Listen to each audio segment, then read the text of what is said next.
Today, on Notsam Wrestling, John Cena talks to Logan Paul like a disappointed father. Will Cody Rhodes and Drew McIntyre settle the score at WrestlePalooza? And by the way, what is WrestlePalooza? A hugely busy weekend between Forbidden Door and Heatwave. Karrion Kross makes his return to the ring. Will Chris Jericho make his return? This is Notsam Wrestling. Welcome to Notsam Wrestling. And I will say, as busy as the weekend was, especially Sunday, man, Sunday was all-day festivities. It was literally what? Okay, 10, to be fair, 10 hours of wrestling.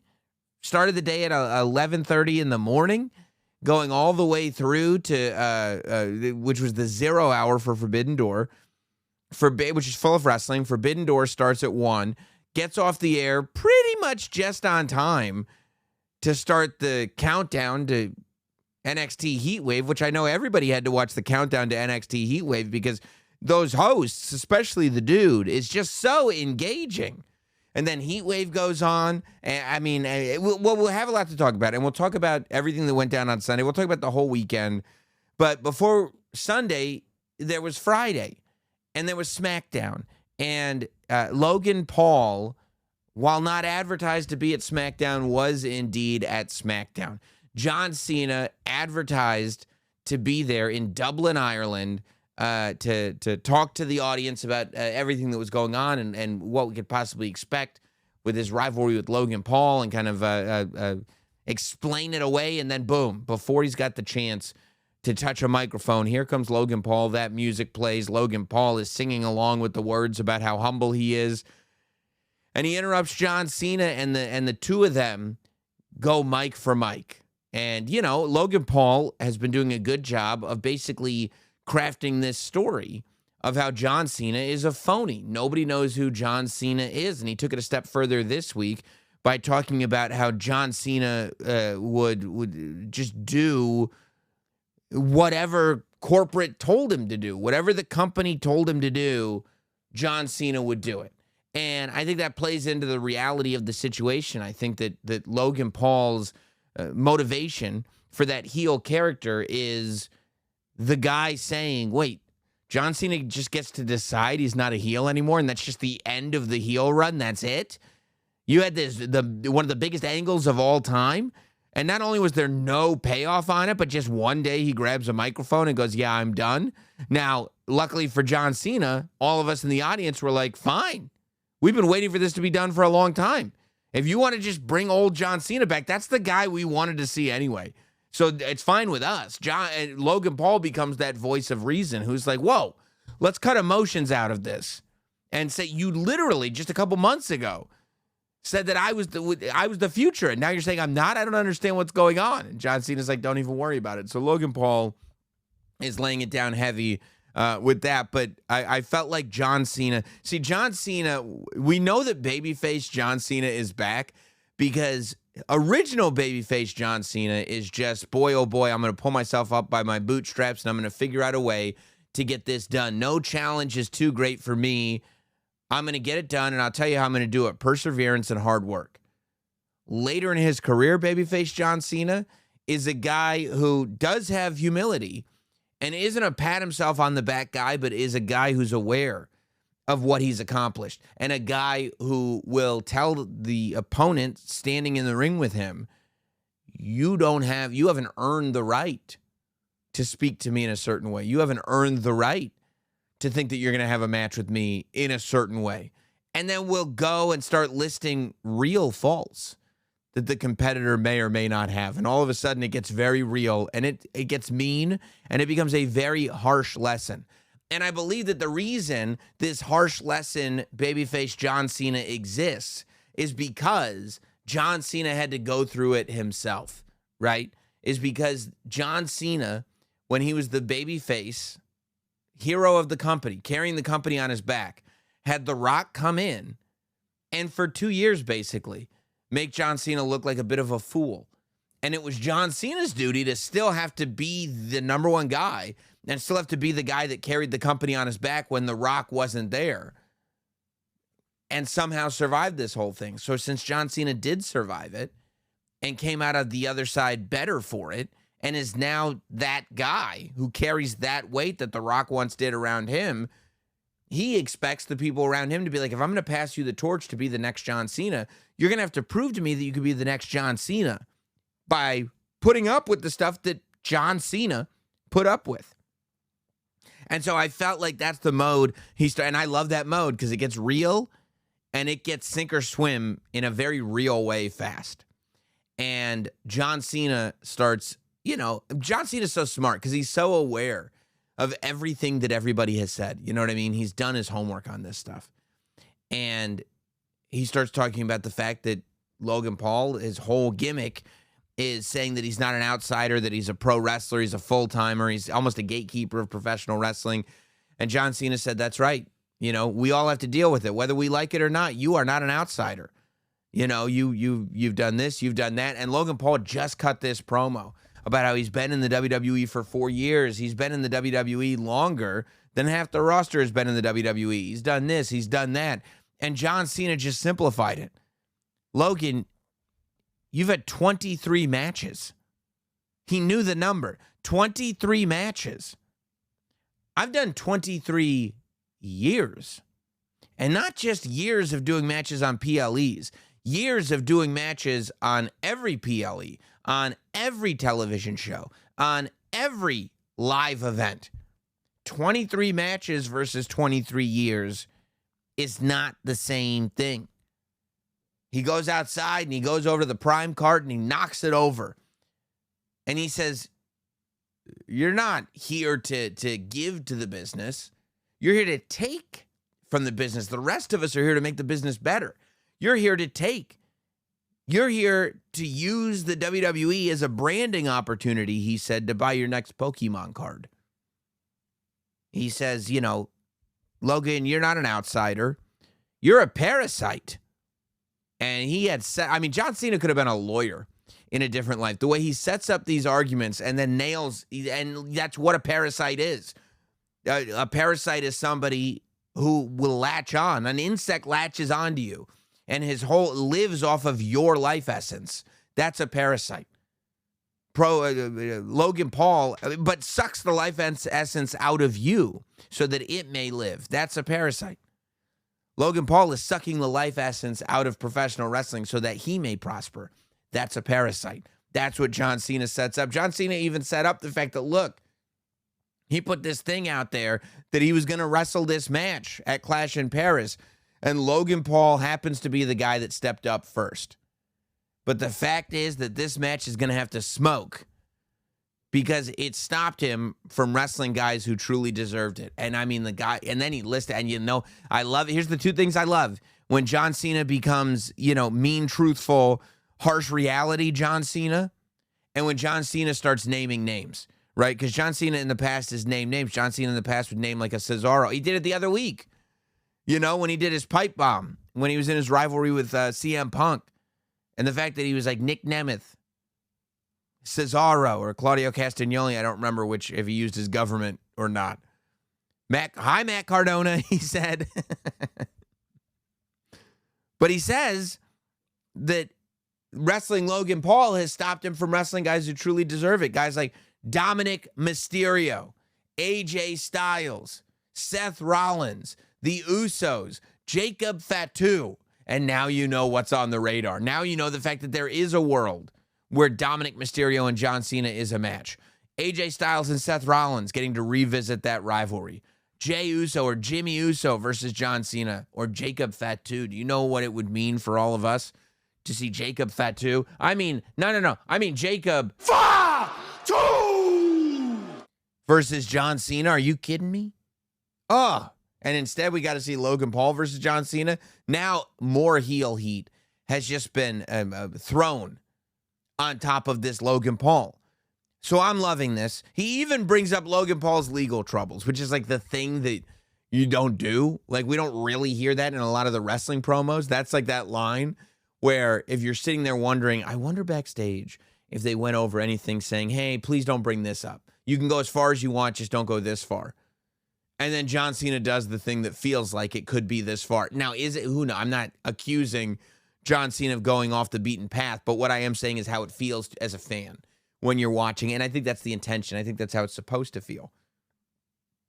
That John Cena, as big of problems as Logan has, even his legal problems, he's got a John Cena problem. And then Logan Paul steps up when he says legal problems. It's great. It's great. And then, he's able to avoid, John Cena is able to avoid the physical attacks from Logan Paul, and then is able to drop Logan Paul with an attitude adjustment. And Logan Paul, I mean, his AA sell was 5 stars. Wonderful sell of the AA by Logan Paul. And it led to, I thought the ending of SmackDown was just so fun. I love when there's just stuff, cliffhangers on cliffhangers on cliffhangers. You realize that there really is some story going on here, because you don't want to slip into this world of just like, well, people are over. Like in the WWE, people are over. The good guys get cheered, the bad guys get booed. It really wasn't always that way.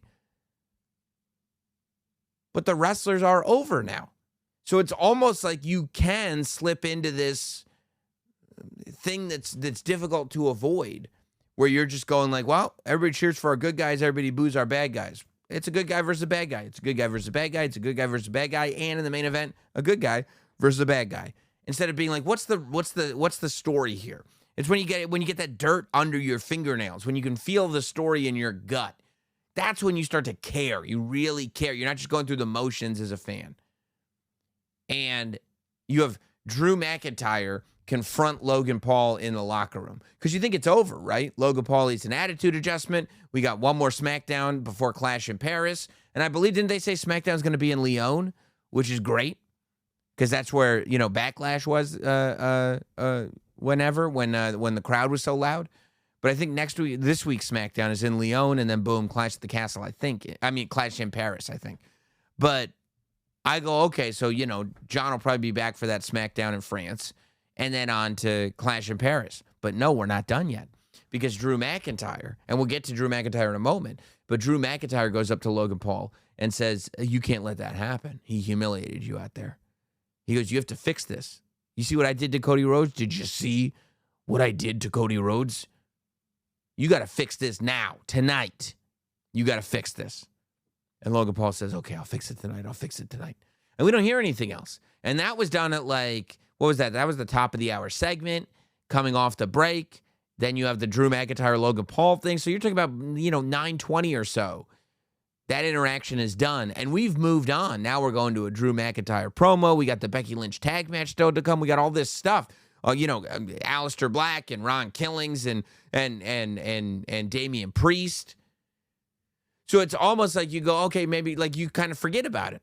And the fact that the main event is Nia and Becky versus Jade and Tiffany, and Becky's walked out, and you have all this story going on there.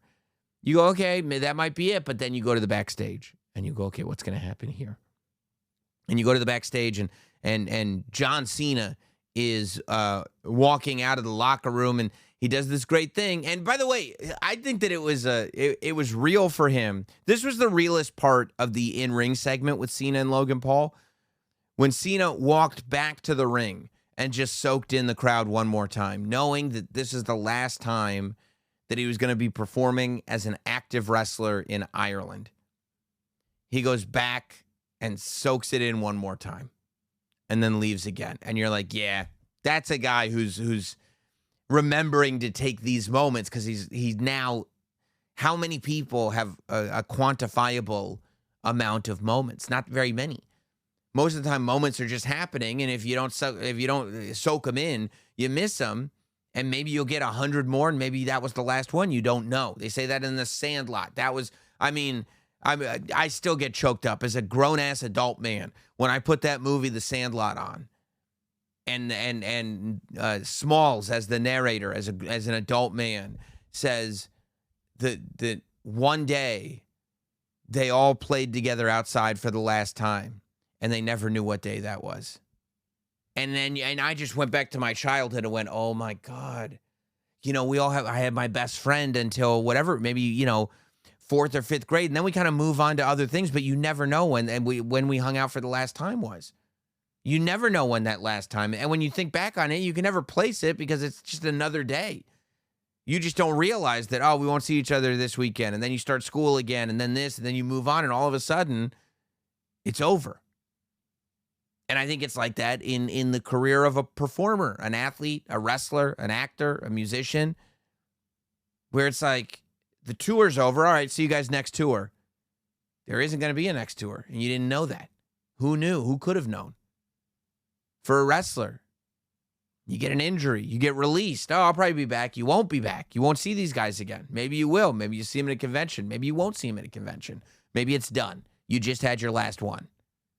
Maybe you got injured at that show. You know what I mean? So for John Cena to be like, I know how many I have left. I know this is the last one. Let me have that moment. I love when it feels like there's a real moment of him acknowledging it.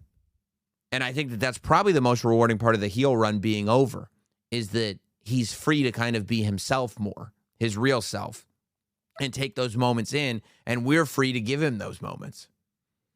So then he has I bring that up because I think he reflected on it. He's leaving the locker room, but as he's walking out of the locker room, he has a look around the building, right? And it's all, this part's obviously performance, but it's this look around to be like, yep, that was it. Last time I'll be in this building in this capacity. And he's walking out. And and you think, you're like, oh, it's the Logan Paul thing, right? And then Nick Aldis walks up to him and goes, John, I have to talk to you. I just heard from Brock Lesnar. And John Cena turns around, and then boom, out of nowhere, Logan Paul comes in, punches John Cena in the face, knocks him out, and Nick Aldis is furious. Logan, John, are you okay? And we're off the air. And right there, you have everything. And by the way, that's why I was so annoyed, right? This is why I don't understand content people. You go to some of these like news aggregator sites, and everybody is posting about the fact, did you know they had to reshoot the ending for SmackDown? Can you imagine if after The Sopranos, and I'm not saying the end of this week of SmackDown was as significant as the end of the greatest television series of all time, but can you imagine any TV series that has a cliffhanger ending, and you go into work the next day, and you're like, oh, did you see what happened on that show? I wonder what happened here. I wonder what happened there. And then some guy goes, you know, they reshot it. Somebody flubbed their line the first time they shot it. What are you going to do? Shut up. Who invited that guy? No, I work here. I don't have to be invited. Shut up. We're talking about our show. That's what it makes me feel like. When they go, oh, no, they had to reshoot it in some market. Shut up. We're talking about our show. Talking about the cliffhanger. Shut up. Nobody invited you. So anyway, I just love that we're then left with this thing where you've got Logan, who's now kind of fully under the wing of Drew McIntyre. But Logan knocks out John Cena to end the show, which is to push forward towards next week and next weekend, which is Clash in Paris. But immediately before that, which you didn't have to do, right? You could have just had John Cena walking out and Logan Paul knocks him out. You could have done that. You could have had John Cena stopping for an autograph. You could have had John Cena stopping for any reason. You could have had Logan Paul disguise his voice. Hey, John. The minute John turns around, Logan Paul sucker punches him. You could have done that. But instead, you added in this other story element that goes further than Clash in Paris, the Brock Lesnar thing. Now we know, because there have been people that have said, we saw Brock Lesnar at SummerSlam and then never again. They've called into the radio show, Notsam Wrestling Live. We haven't seen Brock Lesnar since SummerSlam. I'm like, bro, it was 3 weeks ago. Give it a minute to breathe. But that's right. We haven't seen Brock Lesnar since SummerSlam. There's no clarity as to why he did that. There's like what's the payoff on it? And all of a sudden, we get this next clue. Nick Aldis saying, I just talked to Brock Lesnar. What did Brock Lesnar say? I don't know. Tune in next week. Maybe we'll find out next week, but maybe we won't find out next week because we got to deal with this Logan Paul thing. Does Brock Lesnar show up at SmackDown next week? Does Brock Lesnar show up in Paris now that we've put the Brock Lesnar name out there? Because if Brock Lesnar shows up in Paris, I was fully under the assumption that John Cena and Logan Paul would not main event this show. That you would probably main event it with the title match, but there is this far out idea of main eventing it with the match that was announced on Monday, which is Bronson Reed versus Roman Reigns. But if Brock Lesnar is coming back in Paris, hypothetically, then you're main eventing with John Cena and Logan Paul, because John Cena is beating Logan Paul, and we have Brock Lesnar confrontation number 2 coming up. Now, when this new premium live event, WrestlePalooza, was announced, part of the hype for the press release was that John Cena was announced that he will be there in a marquee match against an opponent that he hasn't wrestled in over a decade. So Brock Lesnar is the name that everybody's thinking of, obviously, right? So in this one segment, you've theoretically got that push towards both Clash in Paris and WrestlePalooza, if that's where you're doing the Brock Lesnar match, with just one sentence, one moment, 30 seconds of television time, with 2 giant John Cena stories going on at exactly the same time. Now, before we get into WrestlePalooza and what's expected at that card, I think that there was a lot of what happened on SmackDown may also reflect on other matches at WrestlePalooza, because Drew McIntyre, after he spoke to Logan Paul, came out and cut another blistering promo cutting down Cody Rhodes. Now, the beauty of this was that they were in Ireland, they were in Europe, and the Irish, they love them some Drew McIntyre. So Drew McIntyre comes out being as Scottish as he's ever been, and Ireland is just loving it. Ireland is going crazy for Drew McIntyre, and he comes out, and he again comes out of the crowd and gets in front of Joe Tess and gets in front of Wade Barrett, and going, still no medical update on Cody Rhodes, huh? Still no medical update on Cody Rhodes, huh? Here's the medical update. Cody Rhodes, and well, he calls him the slang word for a female dog. Not kind. Not kind on Drew McIntyre's part, but Drew, as he's taking in all of this adulation from Ireland, instead of, explaining his actions on SmackDown 2 weeks ago, caving Cody's head into the side of an announce table, instead of justifying it, instead of any of it, instead of pointing out how ludicrous it is that Cody Rhodes has been able to just disappear without any sort of medical update being provided to anybody, he's kind of over all of it and is almost just taking a victory lap, where he says that first he says Cody should enjoy his title as much as humanly possible. He said he should throw his wife out of bed and sleep with the belt. He said because he's pinned Cody Rhodes before, and the next time Drew pins Cody Rhodes, Drew says, it'll be for the WWE Championship. Drew says, hold the title tight. I'm letting you hold on to it for a little while longer. But just know, as soon as you're back, that title is as good as mine. So right there in that moment, I'm going, we're not getting Drew versus Cody at Clash in Paris. And I think a lot of people assumed that we would get there immediately. But it doesn't seem like that's what we're doing. I don't get that feeling whatsoever. I don't think this is a match that gets announced the night before Clash in Paris and then boom, here we go.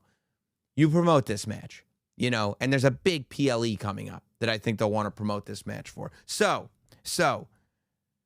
he doesn't stop there. He says, you know who chastised me in the back for what I did to Cody Rhodes? Absolutely nobody. He says Cody Rhodes has no more friends. Since being the champion, Cody Rhodes has lost all of his friends. And just as he's getting into this thing about how the champion has 0 friends, the Viper appears over Drew McIntyre's shoulder. There's Randy Orton, who's making this he is starving face. And Randy Orton is the only guy, which is why, as much as I have all these theories that I'm sure you do too, about wanting Randy Orton to be a heel again, as much as we want 09 Randy Orton back, as good of a heel as we know he is, it takes a special kind of a babyface to make Ireland start cheering for you instead of Drew McIntyre. And Randy Orton is that type of a babyface. Randy Orton is the hometown hero in every building that he goes in. There is so much love for Randy Orton. So he sneaks up behind Drew McIntyre, drops him with the RKO, and the song plays about him hearing voices in his head. So what does this all mean? I think that we're going to get the Randy Orton-Drew McIntyre match first. Before we get Cody and Drew, we'll get Randy Orton versus Drew McIntyre. I don't know that we'll get it on a PLE just because of the way timing works, you know? I think that Randy versus Drew will be the match that happens when Cody returns, right? Cody will somehow, I don't know if Logan Paul interferes on Drew's behalf. Maybe this happens the week after Clash in Paris, the Friday after. That way Logan is kind of done with John Cena. He can go back to helping Drew McIntyre. Logan Paul, is done with John Cena. He can go back to helping Drew McIntyre. And then, or not, whatever. Drew McIntyre's just doing some kind of cheating. And Cody comes back to help Randy Orton. Cody returns. Either Cody returns to help Randy Orton, or Cody does to Randy basically what Punk did to LA Knight, which is jump into the match, cause a no contest, but get his revenge on Drew McIntyre. And Randy Orton's not going to be that mad about it because it's not a title match, just a match with Drew McIntyre. I think there's going to be one side of this that goes, maybe it's a triple threat then. Randy Orton versus Cody Rhodes versus Drew McIntyre. And I think that triple threat is something that's been in the air for a little while. It's something that I've seen people want. Listen, I think that the fact is that they announced WrestlePalooza earlier this week. We dropped a Notsam Wrestling update podcast about it. We talked about it on the SiriusXM show, dropped a video on YouTube about it. You know my feelings. But to me, the goal of WrestlePalooza is simple. It's to get people to sign up for the ESPN app in the United States. In the United States, WrestlePalooza, which has never been a WWE pay-per-view before this year, premium live event, will be the first show, completely unexpected. WrestleMania was going to be the first show on the ESPN app next year. And instead, we're getting WrestlePalooza in September 20th. And it's the first show that's going to be on the ESPN app. This can't be, and every show now, of course, is a massive show. But there is a hierarchy. You know what I mean? There is, Backlash is not as big as this show, is not as big as that show, which is not as big as that show. I think you need a massive show to get people invested enough to try out a new app. There's a lot of people that aren't going to want to.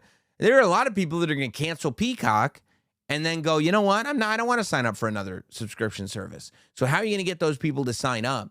I think it's got to be a supercard. Every match has got to be a marquee match. And I think that's one of the reasons why I don't think that this at first is going to be a triple threat match.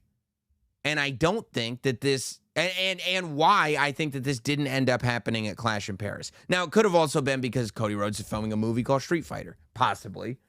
But also, I think that there is sort of a cachet to having the first Cody Rhodes-Drew McIntyre match at WrestlePalooza. That now you've got a match that instead of being built up over the course of 3 or 4 weeks is being built up over the course of 2 months, right? You're now building up a match from early August until mid to late September.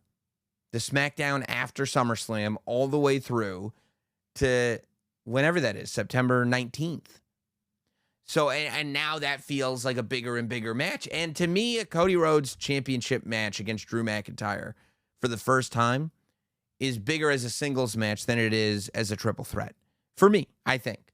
But like that's why I see it on this show on WrestlePalooza. I see WrestlePalooza as like a mega show where you're going to have John Cena versus Brock Lesnar. And you're going to have Drew McIntyre versus Cody Rhodes. And you're going to have, who knows what else? I mean, who knows what's going to happen in that fatal four-way match. But CM Punk is advertised for this show. Seth Rollins is advertised for this show. Becky Lynch is advertised for this show. I could see doing a Seth Rollins versus CM Punk match at WrestlePalooza. Some people see it as the main event of WrestleMania. I was having a conversation with somebody a week or so ago where they go, is it too obvious now to predict that Punk is going to win the Royal Rumble and face Seth Rollins at WrestleMania? I go, we got a long time before WrestleMania. That was my exact response. There's nothing that says Punk and Rollins won't fight before then. There's nothing that says Rollins will still have the title by then. There's nothing, and by the way, Punk versus Rollins Roman versus Rollins. Who knows? Cody versus Rollins. All these matches are potential WrestleMania main events. So Cody is a little bit more of a stretch because he's on SmackDown and he's their world champion, but still. It's possible, but it's also possible that they go, yeah, we're going to do, Cody versus Drew, Brock versus Cena, Rollins versus Punk. And then, are you going to save Nikki Bella versus Becky Lynch? That confrontation's happening on Monday. Are you going to save that all the way to WrestlePalooza? I think that match probably ends up on Clash in the Castle. On Clash in Paris. But who knows? By then, we don't even know what the women's world title situation is going to look like. Right? We don't know how they're going to determine who the champion is. We don't know. After Naomi vacated the title, maybe there's a world where Becky Lynch is in the world title picture again. Who knows?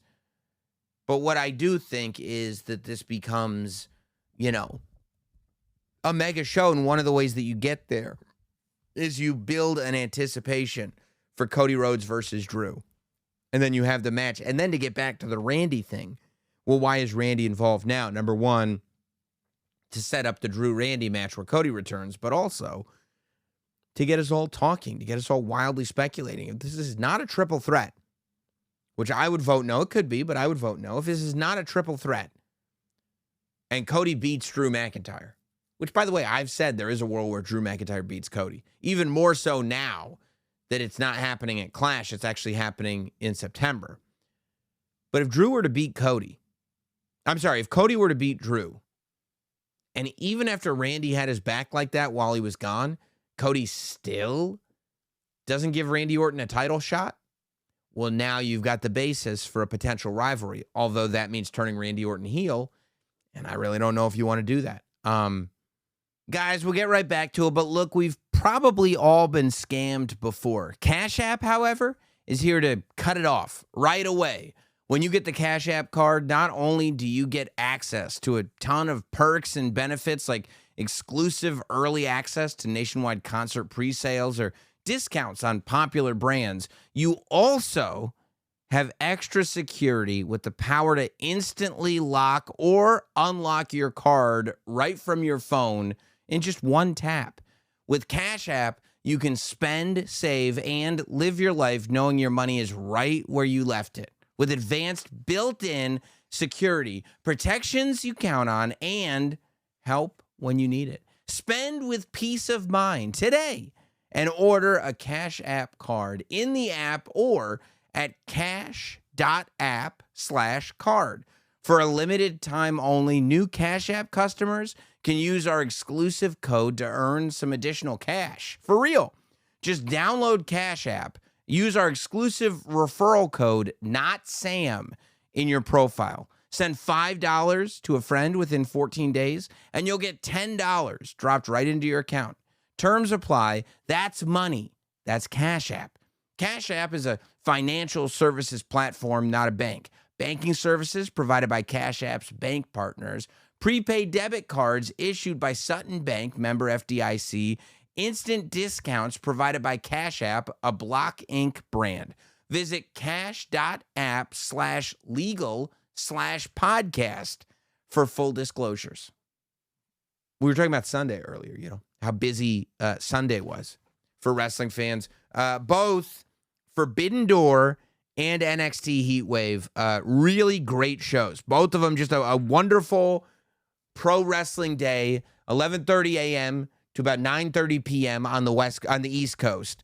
I thought Forbidden Door, no big surprise. AEW pulling off great pay-per-views is not a shock. I don't recall ever paying my $50 for an AEW pay-per-view and wishing that I had the $50 back. But you had a ton of stuff going on. You opened with Cope and Christian finally reuniting against Kip Sabian and Killswitch. Now, I'm pretty sure that was an old school Edge jacket that Cope was wearing. I don't think it was a new one. I think it was one of his old school Edge, which I love. I loved seeing that. You know what I mean? I thought it was so cool. But I've got to believe, right? Because every time Killswitch was in the ring, especially when he was in there with Christian, I was like, he's not the heel. He's 100% the babyface. And Excalibur did on commentary point out that he didn't seem to get along perfectly with Kip Sabian. So I've got to believe that the whole story that will eventually get to FTR, the whole story going on with Kip and Killswitch is that Killswitch is going to turn babyface. And instead of turning babyface on Christian, which he might have done if he hadn't gotten injured, that instead Killswitch is going to turn babyface on the matriarchy. Now, that may be delayed, and this whole thing has been plagued with injuries, right? Cope got injured, Killswitch got injured, now Nick Wayne is injured. So I'm sure that they meant to wrap this up about a year ago, and they just can't get it done. But the pop that Killswitch is getting, and I keep saying his name like that because there's no way that they can stick with Killswitch. Luchasaurus is the name, and I get that they would want like a name that's maybe a little bit more serious or whatever. I don't know. But in this world where American wrestling fans are becoming so much more familiar with Lucha, in this world where we realize that like Psycho Clown is not like this kind of weird gimmicky thing where a guy wrestles in a Halloween mask, that Psycho Clown is one of the great wrestlers. The Psycho Clown and Pagano, or like a sick-ass tag team, that Mr. Iguana, while it is a gimmick, is something that gets over. And in Lucha, so much of it is like what starts as a gimmick that gets over for the ha-has. If they can wrestle and they can sustain it, there is no separation. In America, I feel like we separate the ha-ha gimmicks that get over with the serious gimmicks that get over. And in Lucha, over is over is over. And I think that we, as American fans, who maybe, some of us, of course, super fans, have been exposed to Lucha for a very long time. But many, especially with the numbers that WWE is doing with AAA, do you have any idea how many people watching like Worlds Collide and Triple Mania had never watched a AAA or CMLL show before in their lives? Do you have any idea when Mr. Iguana gets the pops that he gets at Raw and SmackDown because people know exactly who he is and they're excited? How many of those people cheering ever watched a CMLL or AAA show before? Zero. Close to zero. There's a lot that didn't. And I think that AEW is doing a hell of a job of putting a spotlight on CMLL. I think WWE is doing a tremendous job at getting eyeballs on AAA. So, like, I think that in this world that we live in right now, there's almost a desire. Like, Luchasaurus becomes our guy. We don't have to bring in some of these fun characters that are legit over from AAA or CMLL. We've got those characters, and one of them is Luchasaurus. And every time he gets in the ring, people go crazy and they chant Luchasaurus. So and this isn't me complaining about it. This isn't me doing one of those things, don't they know that? But I've got to believe that the angle here is that Luchasaurus, the kill shot, is going to turn on the matriarchy, is going to, get back with Cope and maybe Christian as well.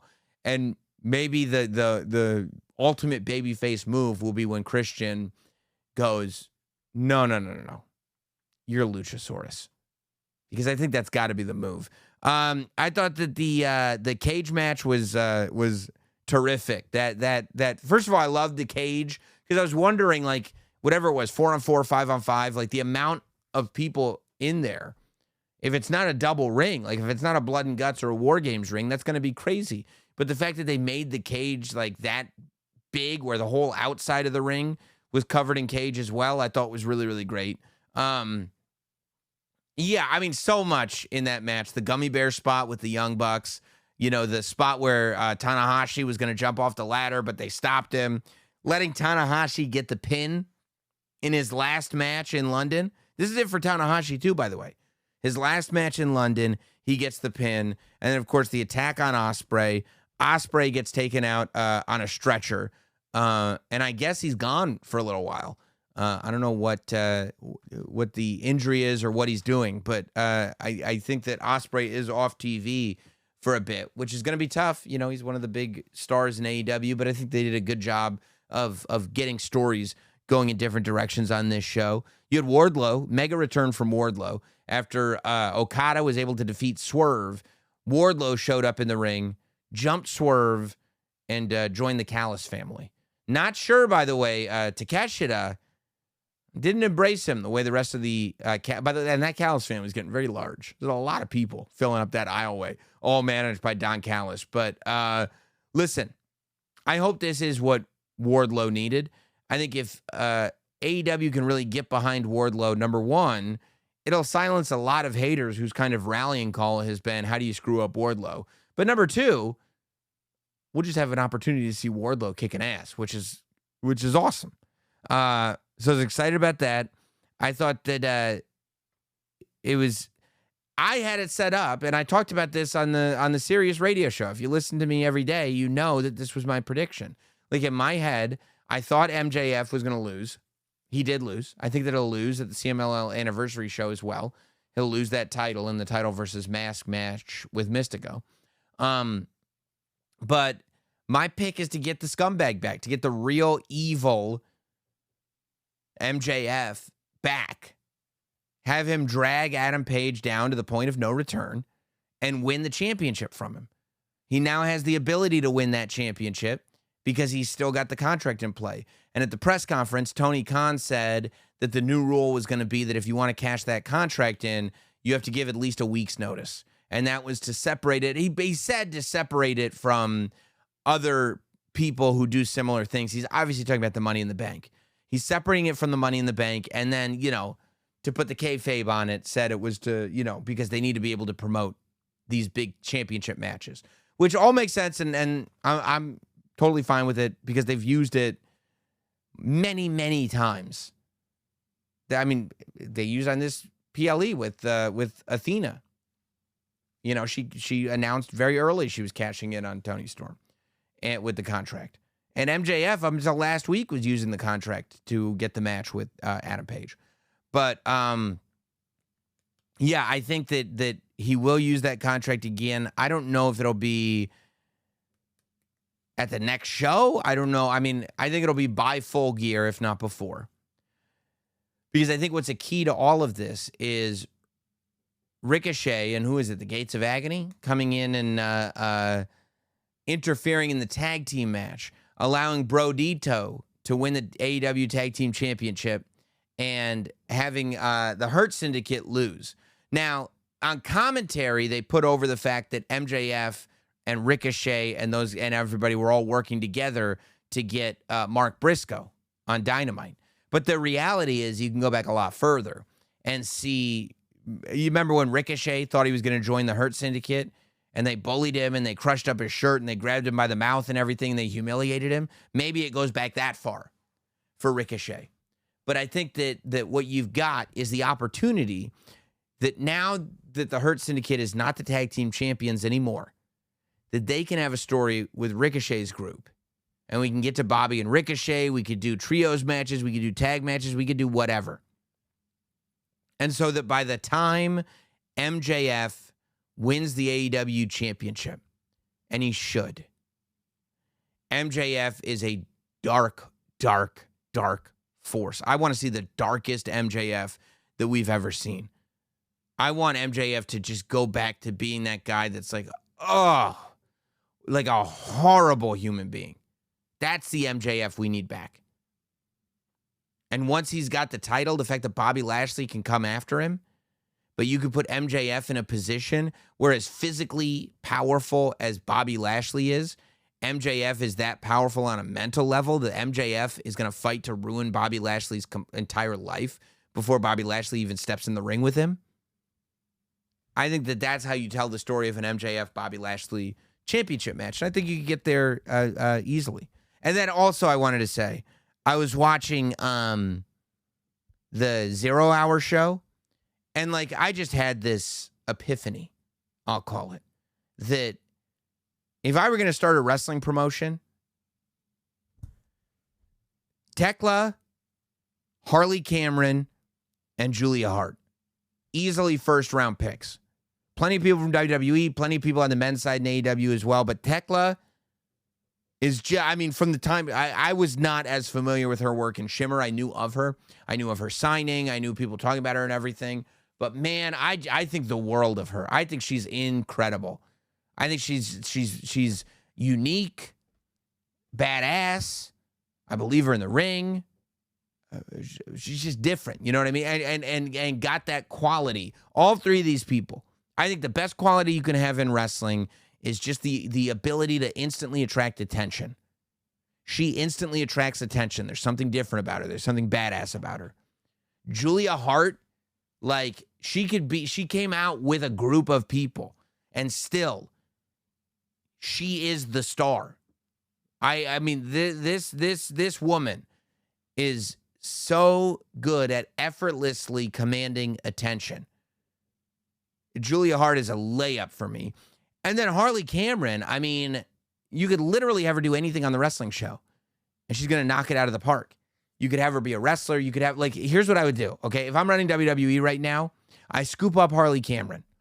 I have Adam Pearce. I mean, within an inch of his sanity, like to the point where he is spread so thin on Monday Night Raw, he's going crazy. And then the powers that be, whether it's Triple H on camera, whether there's another executive, whatever it is, they just bring in an assistant for him. And Adam Pearce stays on the show, but Harley Cameron is now Adam Pearce's assistant. I mean, instantly. I'd have Harley Cameron as Adam Pearce's assistant GM. I mean, it'd be through the roof good. It'd be an all-time GM situation. And then I'd probably put Julia Hart on Raw and Tekla on SmackDown. If I'm in, and I mean, I just, or if I'm running my own promotion, I'll be selfish and keep them all for myself. I think they're great. And then we get to Heatwave. Couple of things to say about Heatwave. First of all, having it in that building in Lowell, Massachusetts, the same building where they did the DX Christmas, where there's so many old school. I believe that's the same building where Rocky Maivia beat Hunter Hearst Helmsley for the Intercontinental Championship, which I think was Thursday, Raw Thursday. But so many great memories of WWE in that building. That is a classic. That, to me, that Lowell building, the Mid-Hudson Civic Center in Poughkeepsie, like there are certain, to a degree, the Westchester County Center, maybe not as much as either of those two, like certain buildings that you walk in and just the aesthetic is what you watched as a kid. Later on, the Hammerstein Ballroom, but that's later. So I love the building. Lots of stuff happening. Dark State winning the tag team championship, which I think is very important for Dark State. I like that they're kind of drifting out of just being, you know, kind of Retribution 2.0, that they're showing some personality. Lola Vice, #1 contender. That was the right call. I saw that coming a mile away. I'm a massive Jada Parker fan, but it's absolutely time for Lola Vice to be in that discussion of who's the NXT Women's Champion. And yeah, Lola Vice versus JC Jane. It's like, who's JC Jane going to fight next that people actually believe might beat her? And I think you could convince people by September 27th at No Mercy that Lola Vice could win the title. And then, of course, Ash by Elegance winning the Knockouts Championship. So the Knockouts Championship back on TNA television. Of course, Trick Williams, still the TNA World Champion. In these commercials, we see not only is No Mercy September 27th, a Saturday, but Halloween Havoc is on a Saturday this year, too. It's not a TV special. And I'm like just sitting there going like, wait a minute, Great American Bash was in July. Did NXT just low-key start running monthly premium live events? I mean, it's great because there'll be plenty of live events for me to, premium live events for me to count down. Hopefully Megan and I will be on all those countdown shows. But I've been on every NXT countdown show except for one since, I don't know, maybe this decade. More than anybody by a mile. But,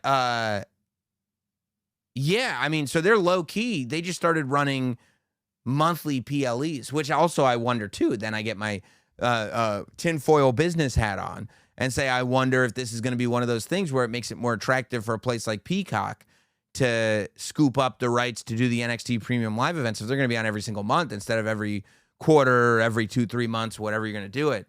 I think that's good. I mean, look, I'm all for it. More premium live events, the better. You had Chelsea Green and All Ego Ethan Page versus what's her name, Mae Steele and Tavion Heights, the Olympians. And man, when I tell you that you have something special with this Chelsea Green, I mean, I don't want to overstate it, but you know how like a lot of the audience was like, Shawn Michaels is the guy, and you're trying to do everyone except Shawn Michaels, and a lot of the audience is saying Shawn Michaels is the guy. That's the vibes I'm getting with Chelsea Green right now. Chelsea Green, who is on every show, and she's doing the European tour, and then flying back to Lowell, Massachusetts, so that she can do the NXT show as well. And then who knows if she's going to be on Raw or SmackDown next week or whatever. I would imagine at least one of them, she'll be back in Europe, I'll bet. But regardless of her willingness to do it all, regardless of her work ethic, because that's work ethic, schmirk ethic is what I say. What's the result? And the results are that for the first time in the history of professional wrestling, you set up a United States versus Canada match. You had the Canadian team, Ethan Page and Chelsea Green, being as obnoxious as any Canadian team has ever been. Podium, flag.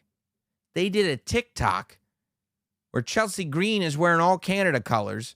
All Ego is wearing a Canadian tuxedo, all denim. And Chelsea Green is lip-syncing to Celine Dion. One bowl of poutine, and it would have been the most Canadian thing I'd ever seen in my entire life. Might as well have been raining loonies and toonies on them. It was the first time ever that you had a USA versus Canada match set up in Lowell, Massachusetts.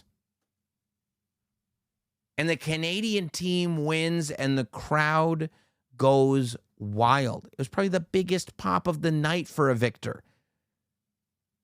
The audience went crazy for Chelsea Green. There is no gimmick that you can give Chelsea Green that they are going to boo. Everything that you give Chelsea Green, she is going to make work. And everything that she makes work, the audience is going to cheer. I mean, it's almost like, you talk about lightning in a bottle. You got a whole jug of it.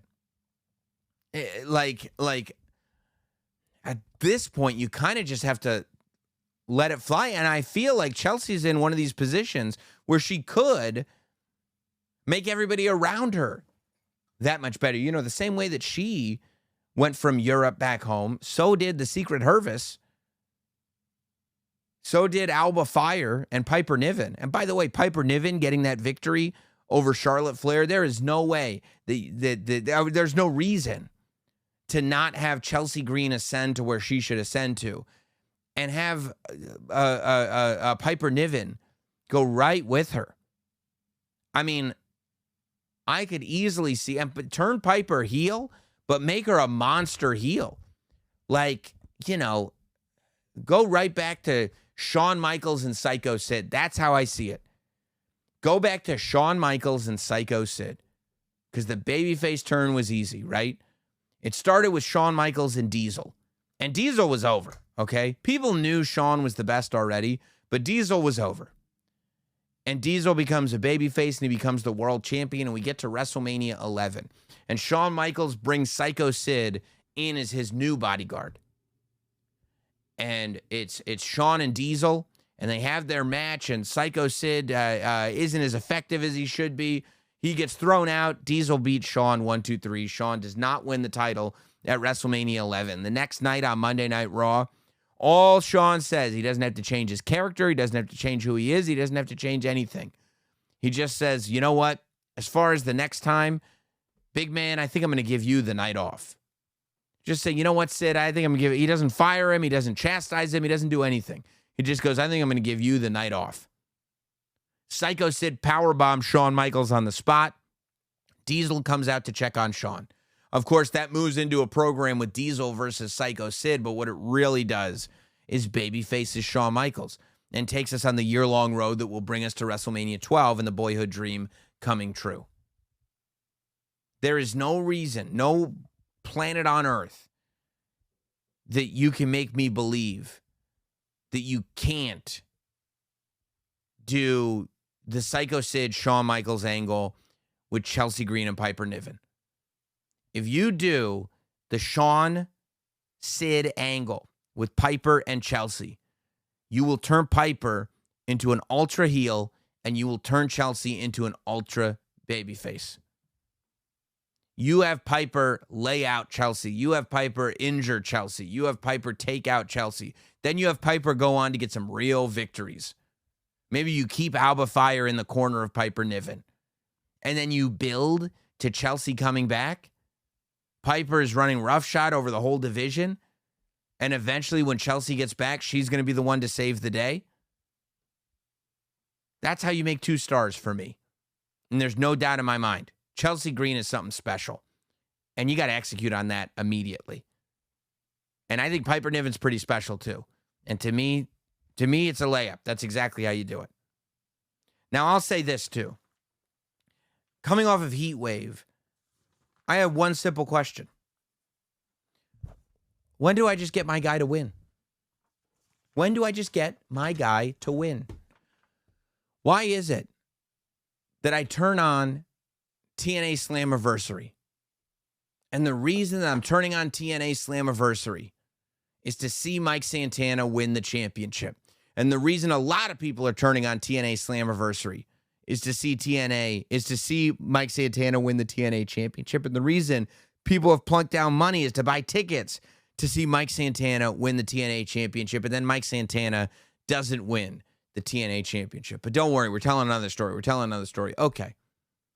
And then we turn on Triple Mania. And the reason that we're turning on Triple Mania is to see Dominic Mysterio win the AAA championship.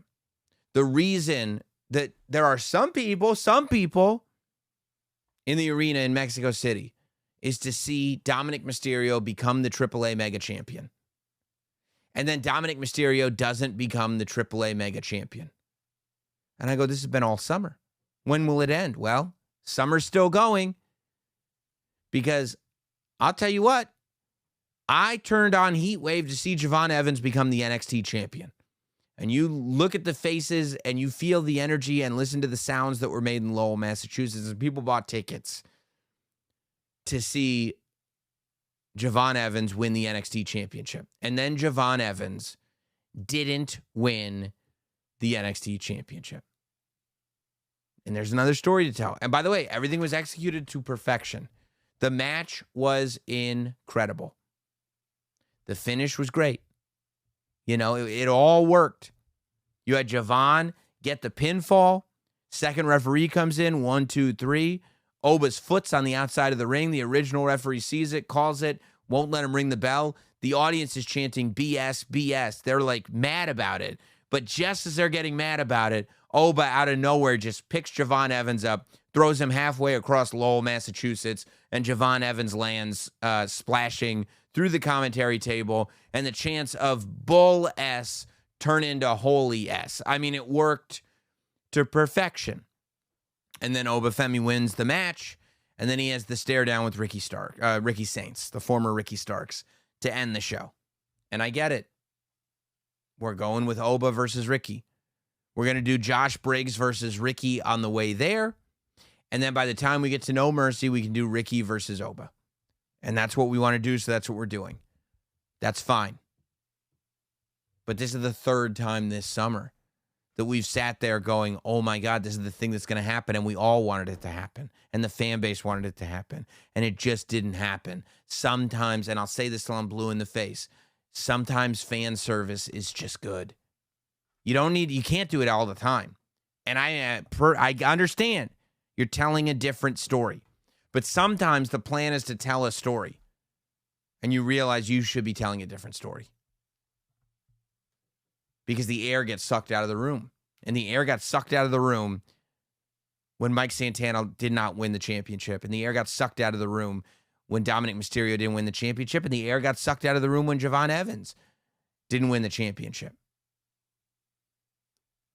And, I think that, Mike Santana caused the distraction, which allowed Javon Evans to win the match. So maybe in October, Mike Santana is going to beat Trick Williams one-on-one. But I bet that moment won't be as big as it would have been at Slammiversary when we all wanted it to happen.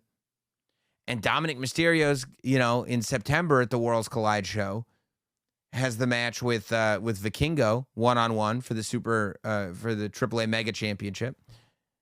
And while Dominic could win it then, probably won't be as magical as if he had won it at Triple Mania. And who knows?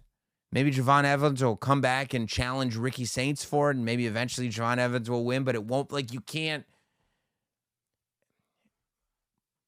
There's a fine balance between fan service and delayed gratification. And you can't always lean towards delayed gratification because it doesn't always maintain.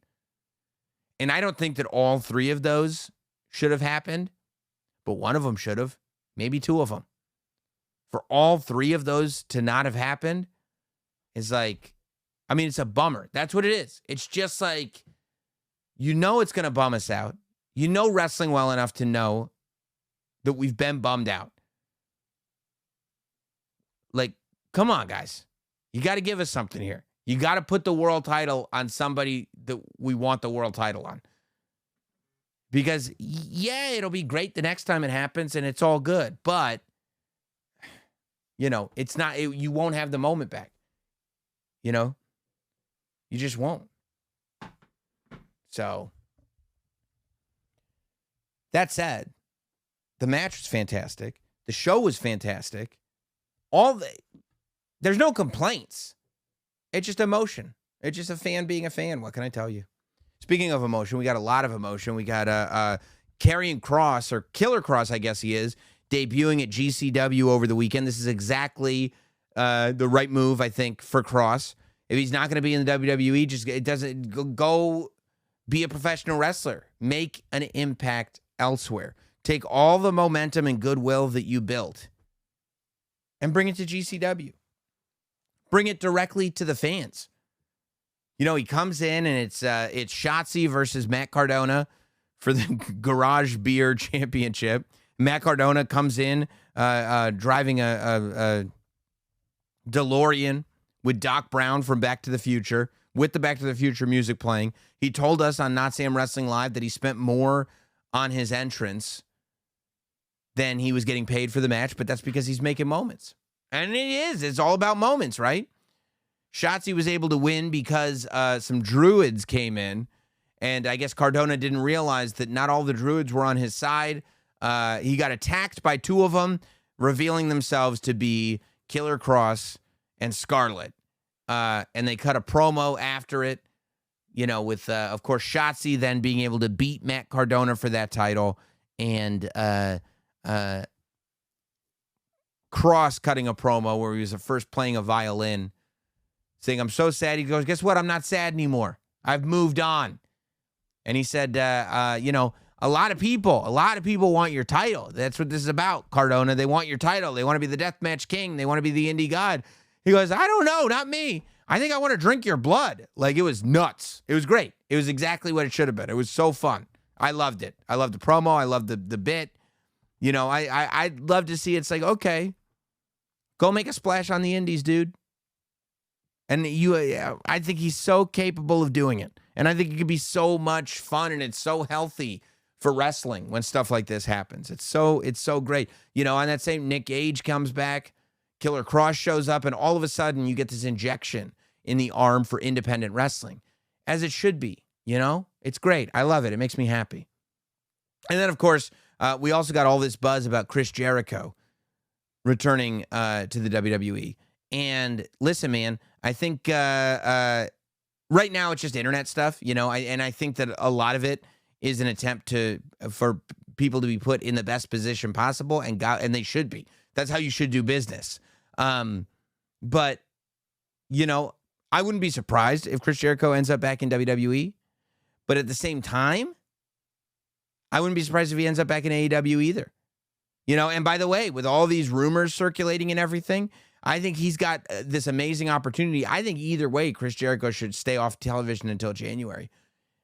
I think whether he re-signs with AEW, whether he signs with WWE, I think he should do whatever he's going to do in absolute secret and just show up somewhere in January. And if he can, January 1st would be amazing because you could count down to the new year. And we know that Jericho loves a New Year's countdown.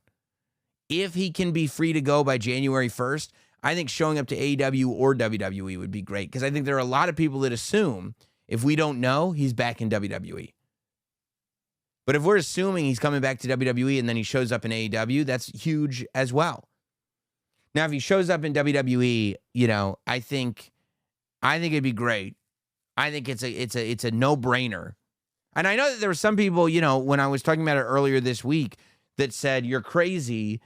The reaction of people singing along to Judas is what you want. And I go, no. I think Chris Jericho, for me, and it could go that way, and I don't think that would be bad. Don't get me wrong. I'm just looking for the ideal scenario. I think Break the Walls Down is the music that plays and Chris Jericho is back. The fact is that whether it's CM Punk, whether it's Hulk Hogan, whether it's, whoever it is, Bret the Hitman Hart, Stone Cold, The Rock.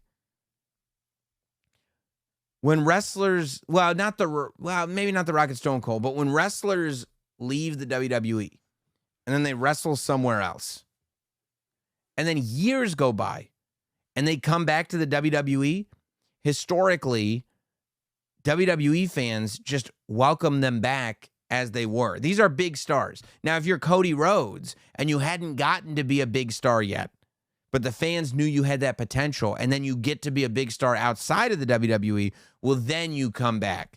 I mean, if you're a bigger star outside of the WWE than you were inside of the WWE, then when you come back, you bring the outside with you. But if you were a big star and you left WWE, then WWE fans almost live in like a space-time continuum where nothing mattered. I mean, Hulk Hogan did the whole NWO, and he got back to WWE, and fans didn't care at all. They just wanted red and yellow Hogan back. That's it.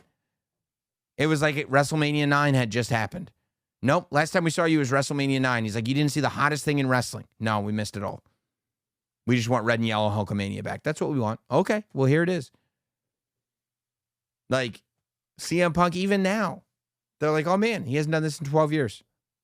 No mention of those 3 years or 2 years or whatever it was in between. Nobody cares. WWE fans do not care. And I think it'd be the same. It's like, oh, my God, this is so cool. Jericho's back. Remember Festival of Friendship? I mean, maybe he evolves to the point that we get to the Painmaker or something like that. But really, I don't even think it's necessary. It's like, you of everybody that deserves a victory lap, give it to Jericho, man. Drink it in, man. Give it to Jericho, man.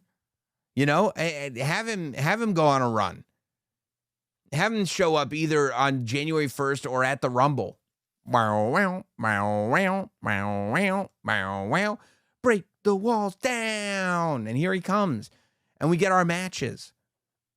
We get Jericho and AJ Styles. We get Jericho and Logan Paul. We get Jericho and Dominic Mysterio. We get them all.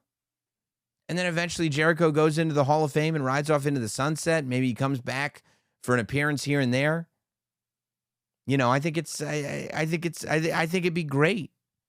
I think it would really, really be successful. But for Jericho, I also think if everybody thinks he's coming back to WWE and then he shows up in AEW, it would be different. Because if he shows up in AEW, it's not like he can go back to being like, hey, AEW's Chris Jericho is here. Let's do the stuff I was doing 5 years ago. It's a different deal. You have to move forward. But, if anybody would show up with something new moving forward, it would be Jericho. He's got that ability. But let me know what you think. I'm very, very curious about that. NotSamWrestling@gmail.com is our email address. NotSamWrestling@gmail.com. Of course, I want you to make sure that you're subscribed to Not Sam Wrestling here across all audio platforms.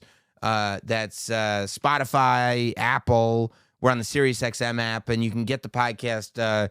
And at this point, we're doing just about daily updates, too, alongside the SiriusXM show. So that's great. And make sure you subscribe to the YouTube channel where we put up every podcast and daily updates as well. It's all a great time. All right, let's check it. NotSamWrestling@gmail.com. Toby writes in, "Hey, Sam, I'm not always able to catch every show and often catch some segments on YouTube because it's easier for me. How dare you? Watch the product. It's rule number 1. WWE posts a lot of really digestible content and full segments and stuff on YouTube, which is easy to view and understand, and from that, they have amassed over 100 million subscribers. AEW, on the other hand, cuts their videos so weird and cuts 15-minute segments into a minute and a half. YouTube, to me, seems like an easy route for these companies to get content out there, and the way AEW cuts it is completely unwatchable for me. Thoughts?" Well, it's always good to have a mega social media team. And WWE's digital department is, tippity top. Trust me, I work with them. And YouTube and digital content is a massive priority for WWE. That's a business strategy, though. Them being this deep into digital is a business strategy, and it's a business strategy that has paid off very well for them. And that's why they continue to invest. I don't know what AEW has invested in digital. I don't know how it conflicts with their TV contracts, but ultimately this is not Sam Roberts in his basement getting to do kind of whatever he thinks is right. This is a business that has to operate in a certain type of way. So, that's the way I see it. These YouTube channels usually, people go like, "Oh, it's so crazy that SiriusXM doesn't just stream their shows on YouTube. Like, why wouldn't your whole radio show be on YouTube?" And the answer is because that's not SiriusXM's business strategy. That's not how they make their money. They're a subscription service. So they don't make their money that way. But throughout a series of negotiations, I was able to be allowed to post a certain amount of time from my shows on digital platforms. But that was because I was able to negotiate that, and we came to an agreement on it. But their business strategy is different from the business strategy of somebody else. So I think that it would make life easier for a lot of people, but it would make life easier for a lot of people if all the shows were, if everything was on YouTube. And there is money to be made. It's just how much, and does it conflict with the other business deals that you have? Barry writes in, "Sam, what's the haps? Also, 2. This is Lloyd from the Isle of Wight in UK. Oh, amazing. Quick wild speculation I would love for your take on. With multiple wrestlers now taking movie roles and multiple big names transitioning into movie post-wrestling, do you see a world where one day in the future a hybrid wrestling company is formed, where it's all cinematic and pre-recorded? Think Lucha Underground combined with heels, but with no live crowd. I could see it happening one day. I mean, an example would be the Boneyard match. It was excellent, and I always thought Taker could do something similar again. It could be a solution to finally getting Sting versus Taker, Austin versus Goldberg. And in the future, Cody, Roman, Cena, Batista could all make appearances. Not Sam, thoughts?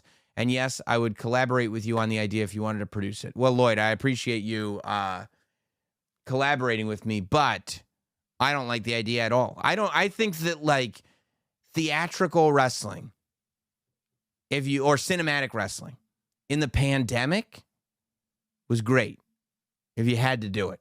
But wrestling is its own art form. And part of that art form exists in front of people.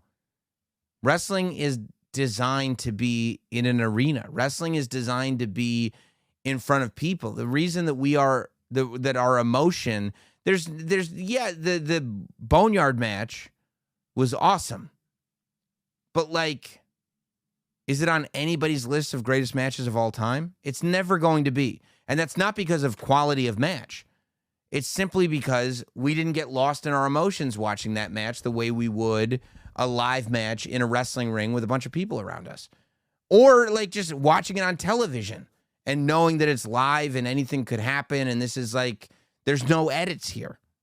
So no, I mean, I think that it's cool that we can go into that world, but produced, acted television and professional wrestling are two separate things. The same way professional sports and professional wrestling are two separate things.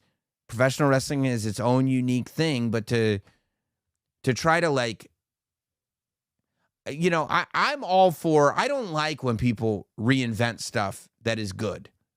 I like when people try to do something that's good the best it can be done. But to be like, yeah, well, what if we went completely outside the box on this? I mean, the box is there for a reason. You know, because that's what people like. That's what's good about it. But we can make it better. We can make it great. We can make everything awesome. Like, I would rather all that mental energy be put into how can every episode of a traditional wrestling show be awesome, as opposed to how can we completely upend the way we do the show. That's just my thoughts on it. Kareem from Toronto writes in, with the rumors of the roster draft happening again, do you think the creative team dropped the ball with Carmelo Hayes being the first draft pick? He's a phenomenal talent and hasn't benefited at all from being the first round pick. He should be the IC of the U.S. title picture, not tagging with The Miz. Any thoughts? No. I mean, yes, I have thoughts. I don't agree with you. You know, I think that he did benefit from it in the sense that, like, his first match on SmackDown was with Cody Rhodes.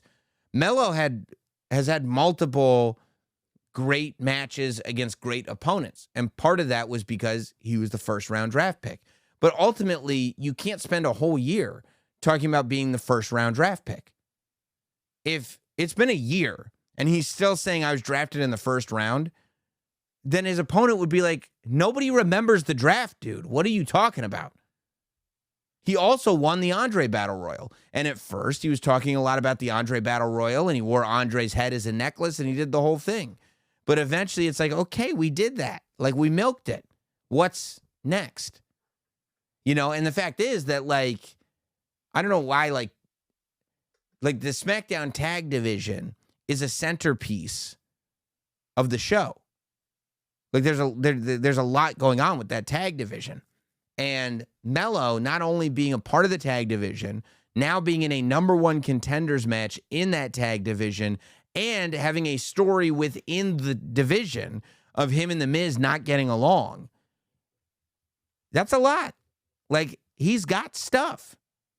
And he can't be the U.S. champion because Solo's the U.S. champion. And that's a different story that's being told. And, you know, as I've said about many, I say it all the time, but it's not just like, well, either they have to be the secondary champion or the world champion. It's like, no, they don't. They have to have a meaningful story on television.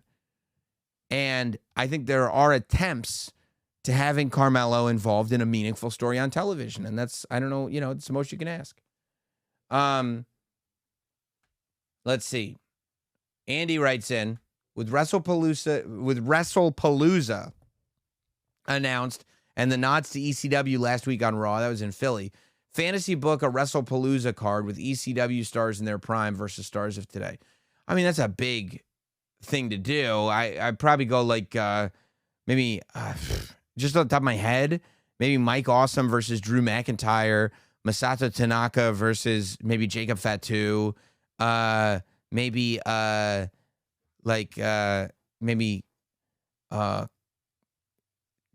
John Cena versus Taz.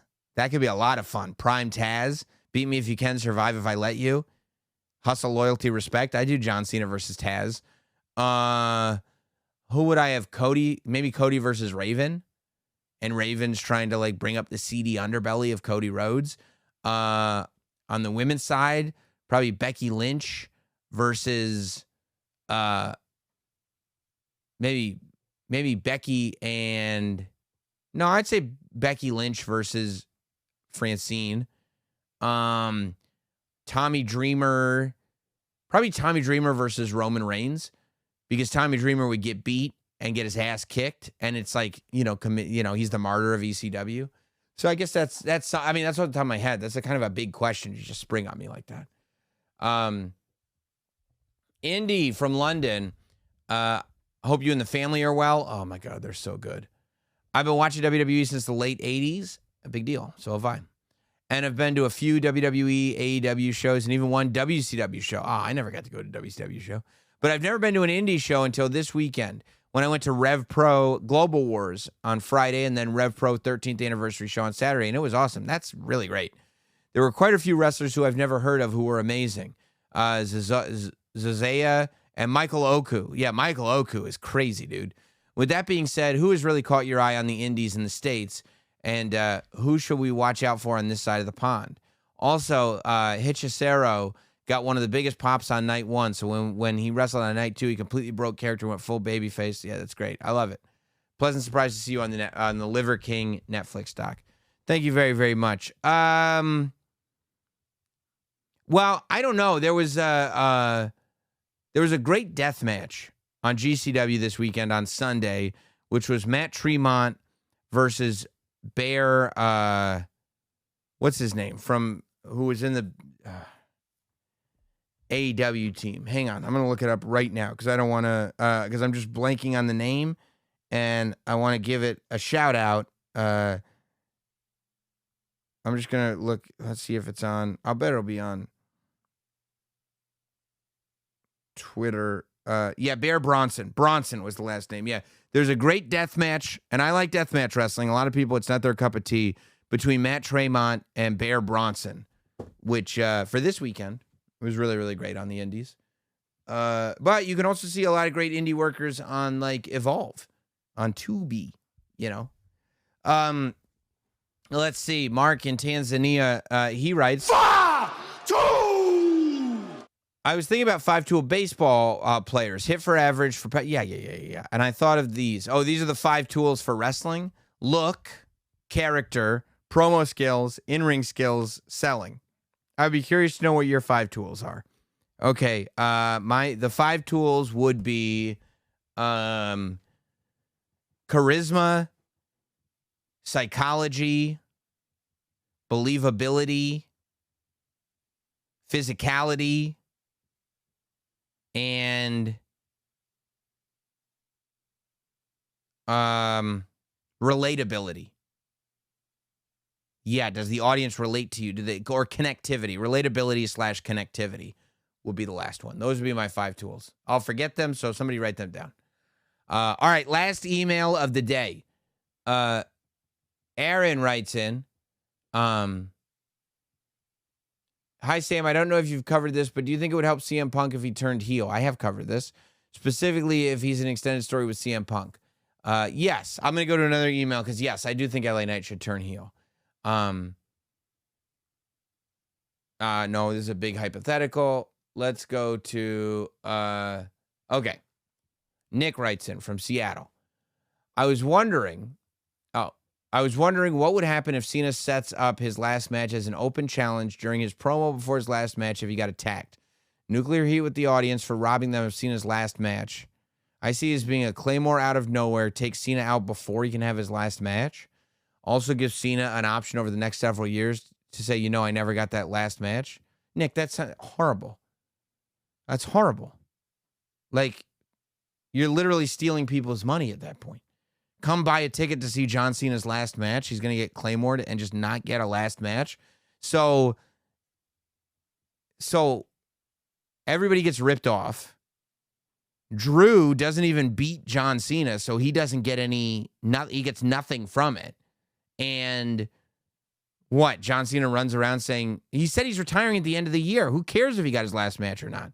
If he doesn't get his last match on his last match, then the match before it was his last match.